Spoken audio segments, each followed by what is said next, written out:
Hola, yo soy Rubén y esto es El Parche de Odín, el podcast personal de un oftalmólogo en Suecia. Este es el 52º episodio y vamos a hablar de inercia. Inercia como concepto figurado en el trabajo. A veces se llama inercia terapéutica cuando esa inercia, esa tendencia a seguir de la misma manera y no cambiar el rumbo ni la dirección, se refiere específicamente a un tratamiento, a una forma de tratar a los pacientes, pero vamos a hablar de un concepto más amplio. Vamos a hablar de inercias en el trabajo, en las rutinas laborales que pueden ser terapéuticas o de otro tipo. Este concepto de inercia, de seguir haciendo un poco lo que ya venías haciendo, en sí mismo no tiene por qué ser malo. Si algo va bien y es correcto, no tienes por qué cambiarlo constantemente por cambiar. No todo lo que es nuevo es mejor por ser nuevo. Pero el concepto de inercia en este contexto tiene una connotación negativa. Habla de que hay una resistencia a cambiar las cosas que deberían ser cambiadas.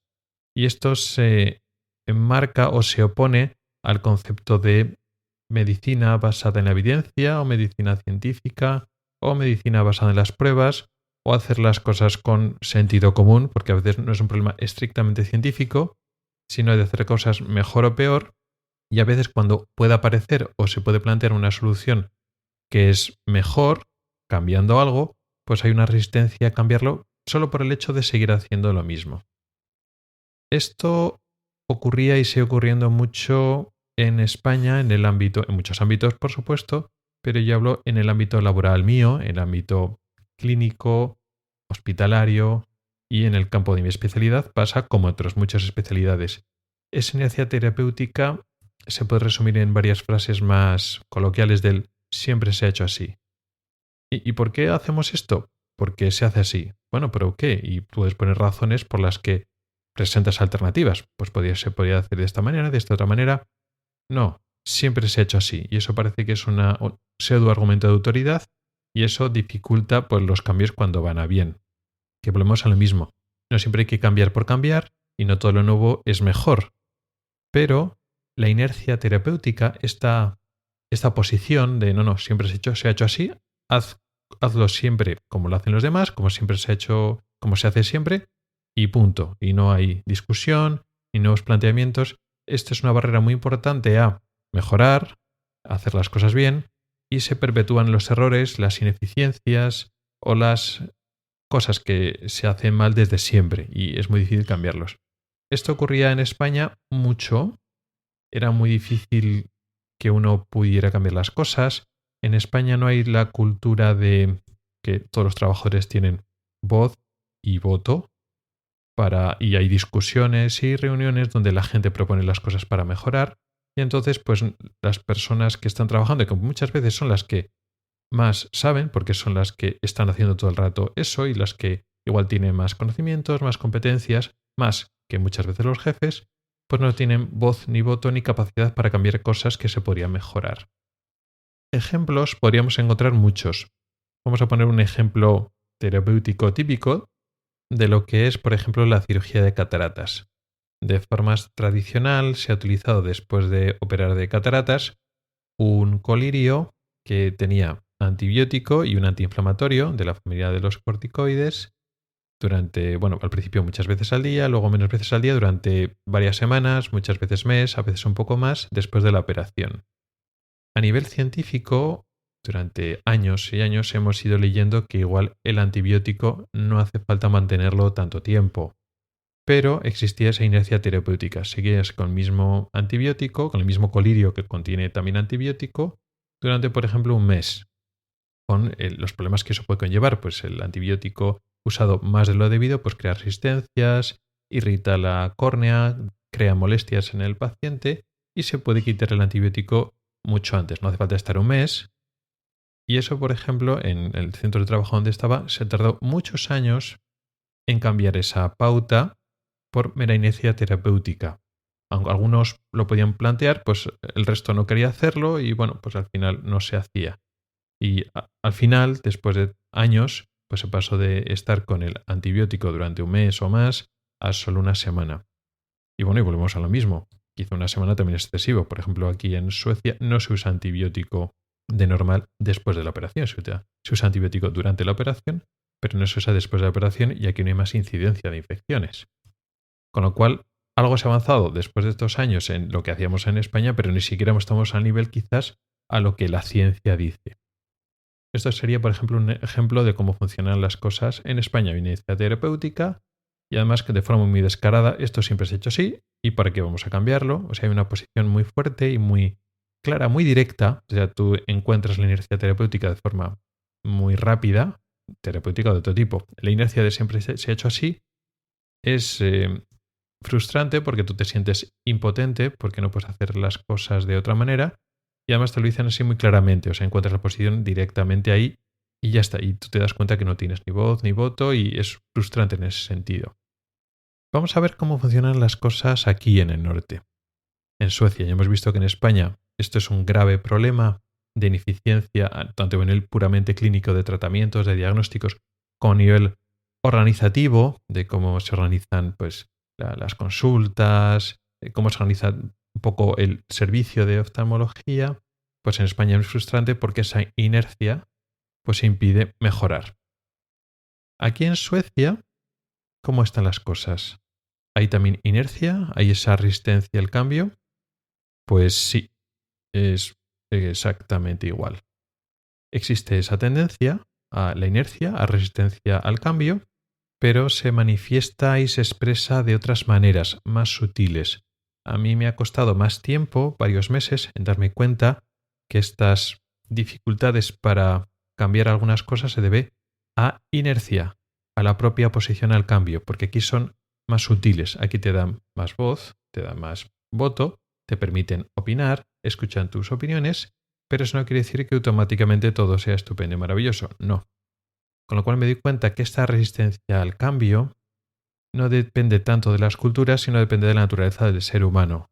La gente pues se acomoda a unas rutinas y sí, están las personas que tienen el rol de inquietud y de mejora, etcétera, que las hay en España, en Suecia, en todos los países, y también hay un grupo de personas, muchas veces la mayoría, que están asentados en una zona de confort, en una zona de comodidad, decir, bueno, lo hacemos así.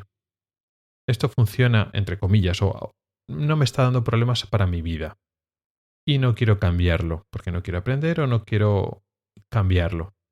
Y entonces es un poco poner la postura en lo mejor para el paciente, lo mejor a nivel clínico, lo mejor para la eficiencia del servicio o lo mejor para mí o que no quiero moverme ni quiero cambiar nada. Vamos a poner un ejemplo aquí en Suecia de lo que me ha pasado últimamente, de lo que he llegado a concluir que es una inercia, pero me ha costado porque no se enfrentan o no te paran tu opinión o tus alternativas, pues como en España, que se ve claramente, vale, sí, o sea, no quieres, no te pones narices, cambiarlo y punto. Aquí no, aquí te oyen, te explican y luego te dan argumentos que suenan a priori bien y dices, bueno, pues mira, hay este motivo que tiene su lógica, pero luego después de dar vueltas y dices, no, esto es una excusa mejor de las que me dan en España, pero esto es un ejemplo claro de inercia en el trabajo y no quieres cambiar las cosas porque esta excusa suena bien, pero luego cuando me quedo pensándola, realmente es una contradicción. Vamos a poner un ejemplo y no por no ir a ejemplos de tratamientos colirios o fármacos, que también los hay aquí. Vamos a poner un ejemplo un poco diferente de organización. Aquí ocurre que muchas veces echas de menos revisiones o un seguimiento al paciente que hacías en España y aquí no se hace tanto o no se hace casi nada. Y te planteas, pues yo qué sé, en las revisiones después de la catarata, por ejemplo, por seguir el ejemplo de antes. Pues en España pues hacíamos varias revisiones, depende de sitios se hacía más o menos, se puede hacer hasta 3 revisiones al día siguiente, más o menos a la semana, luego al mes. En otros sitios se hacía pues al día siguiente y al mes.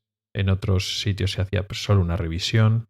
Pero aquí es muy típico que no se haga ninguna revisión del oftalmólogo.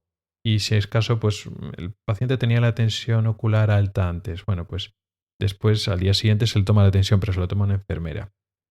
Y claro, a veces planteas, bueno, y esa falta de seguimiento del médico, el médico pues casi no ves antes del paciente, casi no lo ves después, le operas y ya está. Y a veces pues cuando hay que tomar una prueba o hacer algo, pues si puede que sea otra categoría profesional, pues mejor que el médico.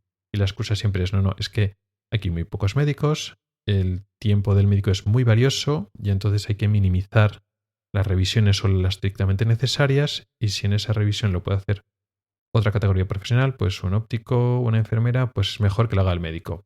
Vale.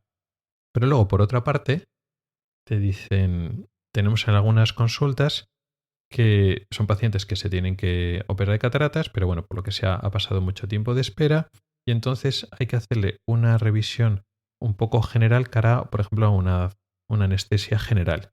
Y entonces alguien le tiene que tomar la tensión arterial y hacerle una auscultación de pulmones y corazón. Claro, eso a mí me llamó mucho la atención porque yo hace muchos años que no ejerzo activamente la auscultación cardiopulmonar. ¿Por qué? Porque soy oftalmólogo, no soy médico general, no soy internista y eso en España, pues un oftalmólogo pues no coge un fonendoscopio, no lo coge, vamos, sencillamente. Y aquí lo defienden, no, claro, nosotros también somos médicos y bueno, pues este paciente que se va a operar de cataratas hay que hacerle una anestesia general y aunque luego después lo va a ver anestesista, pues bueno, pues está bien pues que un médico le ausculte el corazón, pulmones y también le tome la tensión. Claro, esto me llama la atención. Y sobre todo, por poner un ejemplo, le tomas la tensión. Y dices, bueno, pero hay enfermeras que pueden tomar la tensión igual o mejor que yo. Pero no. O sea, sí que el tiempo del médico o el tiempo del oftalmólogo es muy valioso y entonces no puede hacer revisiones para verle el ojo al paciente antes o después porque el tiempo es muy valioso, pero tú estás auscultando el corazón y los pulmones, que lo vas a hacer mucho peor que otras personas, otros médicos que saben más de ese tema. Luego después lo va a ver el anestesista, con lo cual, pues si ya lo va a revisar luego el anestesista, pues ¿para qué le hago yo esa revisión? ¿No? Si ya se han acostumbrado y los anestesistas quieren que un médico antes le haya hecho una exploración previa, aunque luego después se la van a hacer ellos. Y luego le tienes que tomar la tensión arterial, cuando eso también lo puede tomar una enfermera. Entonces, a veces una enfermera le toma la tensión ocular a un paciente con un tema de ojo, que la enfermera lo puede hacer, pero eso es más del oftalmólogo, pero luego después la tensión arterial se las tiene que tomar el oftalmólogo para que la enfermera no se lo toma. Entonces, claro, al principio cuando te lo dicen así, no, aquí somos médicos y tú escultas y tal, y yo pienso, bueno, pues esto es súper raro en España porque el oftalmólogo está súper especializado en lo suyo y a un oftalmólogo pues no tiene sentido que ponerles a auscultar corazón y pulmones, pero bueno, pues aquí mantiene ese perfil un poco más generalista, yo qué sé. Pero luego después es que no es coherente con lo que te han dicho, no podemos hacer estas revisiones porque el tiempo del oftalmólogo es muy valioso, pero luego después estás empleando el oftalmólogo haciendo cosas que no son de oftalmología. Con lo cual concluyes, esto es inercia terapéutica. ¿Por qué se hace así? Porque siempre se ha hecho así, pero no tiene ninguna lógica. Que intenten acortar las revisiones y tu tiempo es muy valioso y haces menos revisiones de las que crees que tendrías que hacer o que es mejor para el paciente, pero luego tu tiempo lo emplean en otras cosas que no tienen nada que ver con oftalmología. Te están aprovechando durante ese tiempo tuyo, esas horas, haciendo cosas que se podría hacer de otra manera mucho más óptima. Pero no lo cambian porque siempre se ha hecho así. No te lo dicen de esa manera, no tan clara como en España, pero luego después esas excusas, esos razonamientos, luego después son incoherentes entre ellos. Esta aparente y no tan aparente incoherencia de razonamientos no lo he expuesto en ninguna de las charlas, en ninguna de las reuniones que hemos hecho. No sé si más adelante, cuando esté yo más suelto o tenga más ganas de hablar de ese tema, lo saque a la palestra y diga, bueno, pues sí, estamos todo el rato intentando optimizar en revisiones igual por encima de lo que yo me siento cómodo. Me gustaría revisar a veces más a los pacientes, verlos en la consulta para verle el ojo, pero luego estoy, digamos, empleando mi tiempo en cosas que no son de oftalmología y se pueden optimizar de otra manera. A ver un poco cómo me contestan o qué dicen. Normalmente no deniegan lo que tú dices de forma clara, pero aquí son muy lentos. Entonces el hecho de que no te lo denieguen, como en España, ¿no? Que en España directamente pues no, tu opinión no sirve, te escuchan, pero aquí las cosas van muy lentas y muchas veces pues no llegan a ningún sitio. O sea que ya iremos viendo dónde queda al final todo esto. Y bueno, esto ha sido todo por hoy. Gracias por el tiempo que has dedicado a escucharme. Puedes contactar conmigo por correo electrónico en elparchedodin@gmail.com o por Twitter en @elparchedodin. Puedes preguntar dudas, proponer temas o hacer comentarios. También puedes entrar al grupo de Telegram que se llama igual, El Parche de Odín. En las notas del programa tienes un enlace para oír los episodios antiguos del podcast. Nos oímos la próxima semana. Hasta el próximo episodio.